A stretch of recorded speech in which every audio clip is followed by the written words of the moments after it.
Karibu mpendwa msikilizaji na mfuatiliaji wa St. Gaspar Media katika kipindi cha maisha ya watakatifu. Leo tarehe 30 ya mwezi wa 6 tunasikiliza na kutafakari juu ya maisha ya mashahidi wa kwanza wa kanisa la Roma. Baada ya kuadhimisha sherehe ya watakatifu Petro na Paulo, nguzo mbili kuu za msingi ambazo kanisa limesimikwa juu yake, tunapaswa leo kuangalia kuta za kanisa hili zilizojengwa juu ya misingi hii, kuta ambazo ni maelfu na maelfu ya mashahidi, wake kwa waume, vijana kwa wazee, bila kusahau watoto waliouawa kwa ajili ya Kristo baada ya kuuawa mitume Petro na Paulo. Miaka ya mwanzo wa kanisa, madhulumu yaliendelea kuwaandama Wakristo katika dola ya Rumi. Kati ya madhulumu hayo, madhulumu 8 yalimwaga damu ya waamini wengi sana. Madhulumu ya mwanzo yalitokea wakati Nero akiwa mfalme wa Rumi mwaka 64 kabla ya Kristo, yakifuatiwa na madhulumu chini ya utawala wa mfalme Domisiani mwaka 95 kabla ya Kristo. Miaka 12 baadaye, yaani mwaka 102 kabla ya Kristo, Trajan alijaribu imani, matumaini na mapendo ya Wakristo kwa kuwachoma moto, kuwafunga gerezani na kuwaua kwa upanga.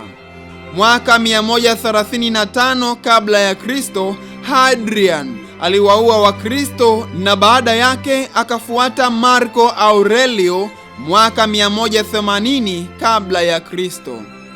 Mwaka 222 kabla ya Kristo, Septimo Severo aliwatesa waamini akifuatiwa na Desio mnamo mwaka 250 kabla ya Kristo, na kisha Valeriani mwaka 257 kabla ya Kristo. Hatimaye mwaka 303 kabla ya Kristo, Dioklesiani aliwatesa na kuwaua Wakristo.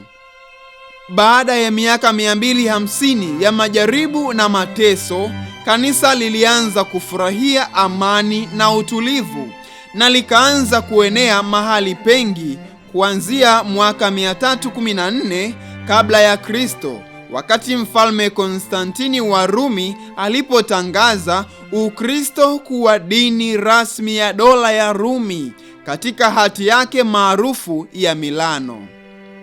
Katika sala ya kwanza ya Ekaristi ambayo inaitwa kanuni ya Roma, ambayo siku hizi inatumika mara chache, tunakuta orodha 2 za majina ya watakatifu kama Lini, Kleti, Klementi, Sisti, Kornelio, Sipriano, Laurenti, Krisogoni, Yohane na Paulo, Kosma na Damiano.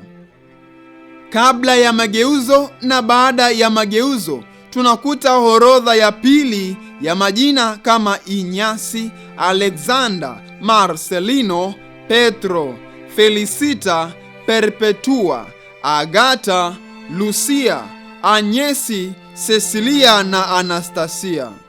Haya ni majina machache tu ya Wakristo waliofia imani kwa sababu hawakuogopa kutetea imani, hata kukubali kuteswa na kufa kwa ajili ya Kristo, na hivyo kupewa tuzo ambayo Kristo aliwaahidi.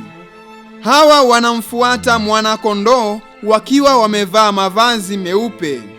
Rejea kitabu cha Ufunuo sura ya 7 aya ya 13 hadi ya 17. Kwa sadaka kubwa ya maisha yao wameonesha kile walichoamini haikuwa bure, bali ni ukweli wa Mungu aishiye milele. Isingekuwa kweli, wasingekubali kuteswa na kufa.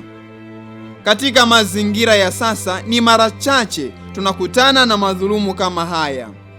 Mama Kanisa anafanya kumbukumbu ya mashahidi hawa wa kwanza wa kanisa la Roma kwa sababu kuu 3.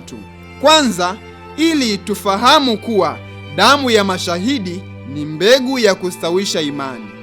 Pili, kanisa linataka kuthibitisha kuwa imani yetu ni ya thamani kubwa sana na imani inadai kuteseka kwa ajili ya Kristo.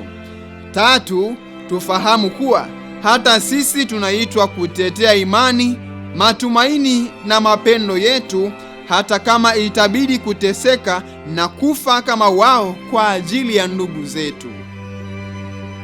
Itukuzwe damu ya Kristo! Milele amina.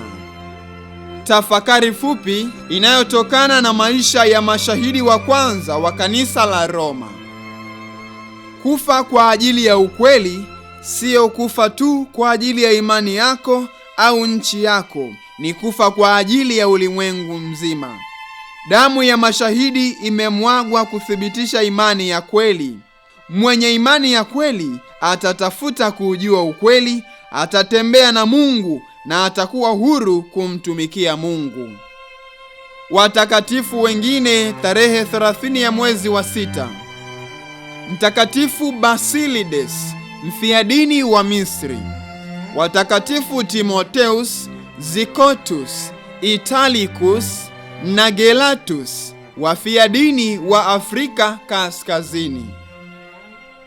Watakatifu mashahidi wa kwanza wa kanisa la Roma, mtuombee.